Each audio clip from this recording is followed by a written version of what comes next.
தவறான செய்திகளை கொண்டு போய் சேர்க்கிறார். பத்திரிகையாளர் எம்ஜிஆர் சந்திக்கல. அது உண்மைக்கு புறம்பான செயல். ம்.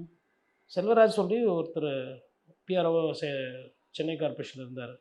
மா. சுப்பிரமணியன் அவர்கள் மேயரா இருக்கும்போது, அந்த மேயர் அவர்களுக்கு அவரோட உழைப்புக்கு ஏத்த பத்திரிகை ஊடகம் கிடைச்சதுல அவரோட பங்கு பெரிய பங்கு. இப்போ தலைமைச் செயலகத்தில பணிபுரிகிறார். அன்னைக்கு எம்ஜிஆர் அவர்கள் முதலமைச்சரா இருக்கும்போது பத்திரிகையாளர் எப்படி கேள்வி கேட்பாங்க? எந்த அளவுக்கு ஷார்ப்பா இருக்கும் கேள்வி? அத எப்படி பதில் சொல்லுவாரு? கலைஞர் எப்படி அத எதிர்கொண்டாருன்னு கேட்டீங்கன்னா சொல்லுவாங்க. ஏன்னா அவங்கலாம் நெறைய பிரஸ் கான்ஃபரன்ஸ சின்ன வயசுல பார்த்தவங்க.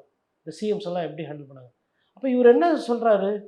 அரசியலுக்கு வரணும்னா பத்திரிகையாளர் சந்திக்க வேண்டியதே இல்ல. அது என்னன்னா பத்திரிகையாளர் சந்திச்சா இவர் எக்ஸ்போஸ் ஆயிடுவாரு. அவர பாதுகாத்துக்கிறதுக்கு வேண்டி என்ன பண்றாரு? தன்னோட ஃபாலோவர்ஸ நம்ப வைக்கிறார். பத்திரிகையாளரா சந்திக்கணும். பத்திரிகையாளர்லாம் மதிக்கணும். அப்படிலாம் கிடையாது. சரி அப்ப எதுக்கு சிடிஆர் நிர்மல்குமாரோ, செங்கோட்டையனோ, ராஜ்மோகனோ சந்திக்கிறாங்க? ஏன்னா அவங்களால கையாள முடியுது. இவரால இது பண்றது இல்ல. அதே மாரி மேடை பேச்சு என்பத அவர் தவிர்க்கிறார்.